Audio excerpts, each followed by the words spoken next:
Tu n'es pas un enfant. Qui es-tu?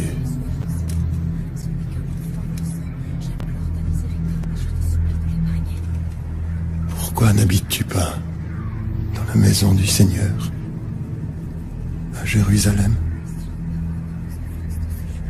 Réponds-moi.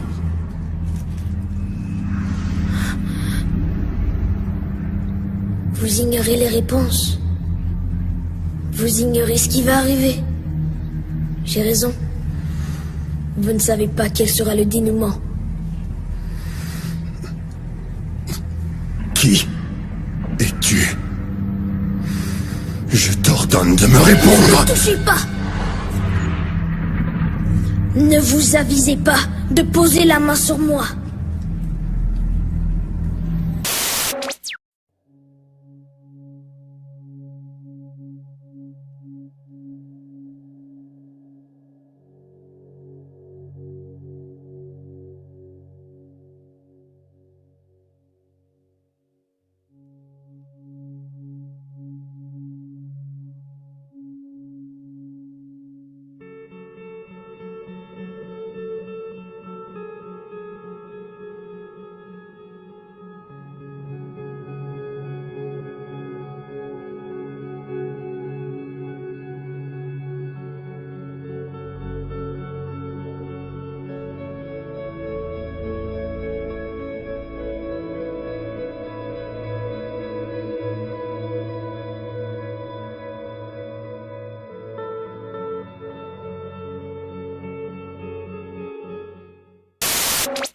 De 70 enregistrés hier, pour l'essentiel autour de la ville d'Omaha dans le Nebraska et près de l'Iowa, avec des blessés et des dégâts importants. Le récit de Manon Bougo. Une tornade d'une puissance inouïe. Elle s'abat sur cette commune de l'Iowa et émiette en quelques secondes la toiture d'un hangar. Un chasseur de tornades filme. À ses côtés, son ami est terrifié. S'il te plaît, Jordan, on y va. Maintenant, maintenant. Le même jour, une autre tornade vient assombrir le ciel du Nebraska. Un immense tourbillon noir filmé par des automobilistes ébahis. Celui qui filme s'arrête soudain. Un semi-remorque est couché sur la chaussée. Le conducteur semble être indemne. Ce sont plusieurs dizaines de tornades qui ont frappé le centre des États-Unis hier. Dans leur sillage d'importants dégâts, comme dans cette commune du Nebraska, Elkhorn, 6000 habitants et un paysage méconnaissable. Partout des maisons déchiquetées et des arbres déracinés. Là, c'est la chambre de mon fils. Je lui ai dit d'aller dormir chez sa mère et je suis bien content qu'il l'ait fait. Les habitants sont hébétés face à l'ampleur des dégâts et racontent tous un choc immense au passage du tourbillon. Le bruit était si fort, j'ai pas peur de l'admettre. J'ai pleuré comme un bébé. C'était juste le moment le plus effrayant au monde. On se sent démuni. De nouvelles tornades pourraient aujourd'hui se produire dans ces régions, selon les services météorologiques américains. Pour ne pas convenir à un jeune public, la supervision des parents est suggérée. Douglas, en Géorgie. 27 octobre 2016.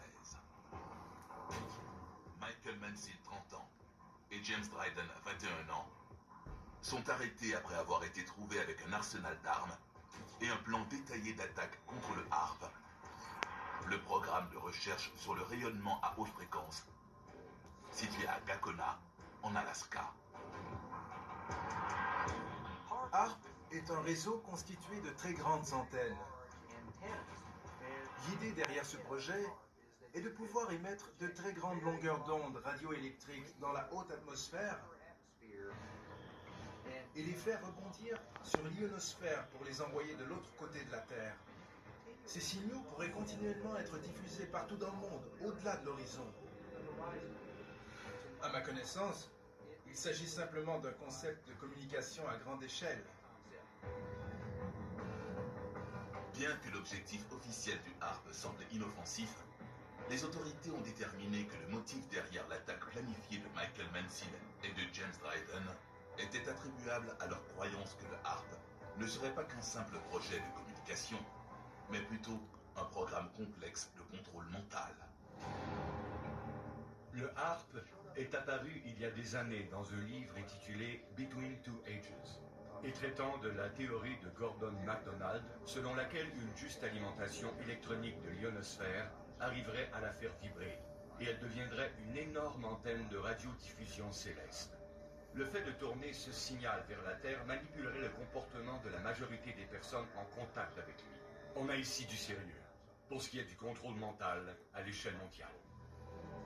Le gouvernement américain dément fermement les allégations selon lesquelles le HARP serait un instrument de contrôle mondial de l'esprit. Mais selon certains chercheurs, la quantité plus que suffisante de preuves suggère que les gouvernements et de puissantes entreprises auraient mis au point des outils afin de manipuler la pensée des gens à travers le monde depuis des décennies. Il semble même que ces outils soient devenus encore plus habiles à contrôler notre esprit. Facebook, Google, les entreprises recueillent déjà de grandes quantités de données sur nous. Ce serait simple de les rassembler dans un seul système. En fait, je ne serais pas étonné qu'un tel système existe déjà, par l'entremise des grandes entreprises de médias sociaux, par exemple, ou du gouvernement. Arrêtez-vous pour y penser un instant. Tous les cerveaux de la planète réunis pour être inspectés. C'est le roman 1984 à la puissance 10. À l'heure actuelle, personne ne possède ses propres données. Le manque d'éducation du public en matière de ce qu'il donne, c'est très malsain.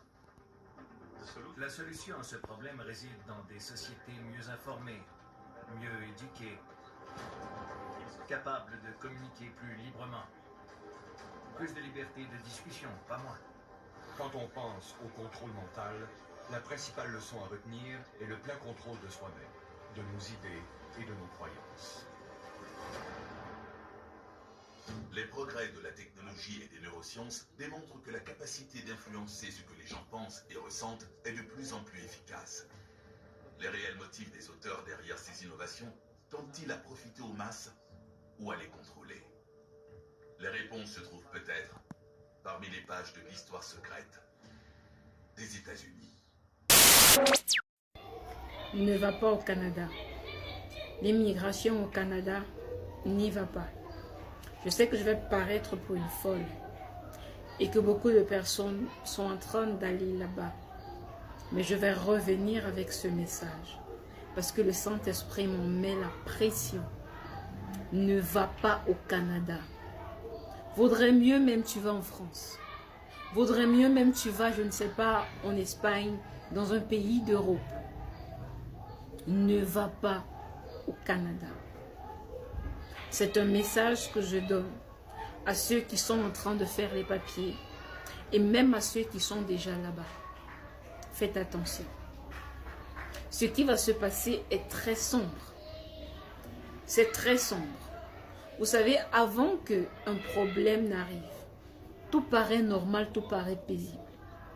Et vous devez savoir que la vie est spirituelle. S'il y a un endroit où le diable veut tuer beaucoup de personnes, il va envoyer tout le monde là-bas. Ça va devenir facile. La Bible dit qu'à cause du fait qu'on a péché, la vie sur la terre va devenir difficile. Lorsque l'Europe portait encore, c'était difficile d'y aller. Depuis que ça ne porte plus vraiment, beaucoup de personnes peuvent y aller. Le Canada, à un moment donné, était vraiment resserré. C'était difficile d'y aller. Aujourd'hui, que c'est un piège, les portes sont grandes ouvertes. Travailler au Canada, aller avec toute sa famille. Je vais vous dire sans mâcher mes mots. Le meilleur endroit sur la terre à être en ce moment, c'est en Afrique. Ça va paraître fou, n'est-ce pas? La Bible déclare que les choses de l'esprit sont une folie pour l'être humain, charnel. Mais je vais te dire la vérité. Même pour un Européen, le meilleur endroit à se retrouver actuellement dans le monde, c'est l'Afrique. Nous avons la famine, réchauffement climatique, les guerres, les coups d'État. C'est nous, il n'y a pas de problème. Mais c'est le meilleur endroit à être. Il y aura un bouleversement en Afrique. Et le bouleversement là sera un réajustement. C'est vrai que des personnes vont mourir. C'est vrai qu'il y aura beaucoup de larmes, mais c'est plus un réajustement. Ce qui va se passer au Canada, c'est la destruction. C'est la destruction. Je ne viens pas avec une information d'un journal. Je viens avec une information que j'ai prise de la part de l'Éternel. Le Canada va vivre des moments d'agonie. Des maisons vont brûler. Il y aura des crashs d'avions. Il y aura de l'eau partout. Et des personnes vont se noyer. Et particulièrement les étrangers au Canada n'auront aucune couverture. Ils vont faire des pieds et des mains pour sortir de ce pays. Et il n'y aura pas moyen. Ils ne seront pas la priorité. Donc je réitère mes propos. Le Canada n'y va pas. À moins que ce ne soit le Seigneur qui te dit, vas-y, et c'est pour un temps. Mais si tu veux simplement te lever, faire tes papiers, aller au Canada, je ne te conseille pas. Je sais que c'est le business de beaucoup de personnes, mais laissons de côté l'argent. Mettons la vie humaine devant. À quoi sert à un homme de gagner le monde s'il perd son âme? Tu vas aller là-bas. Tu auras même combien? Parce que qu'on se dise la vérité, il n'y a pas une mine d'or là-bas que vous allez arriver. On va vous déposer de l'argent en cash.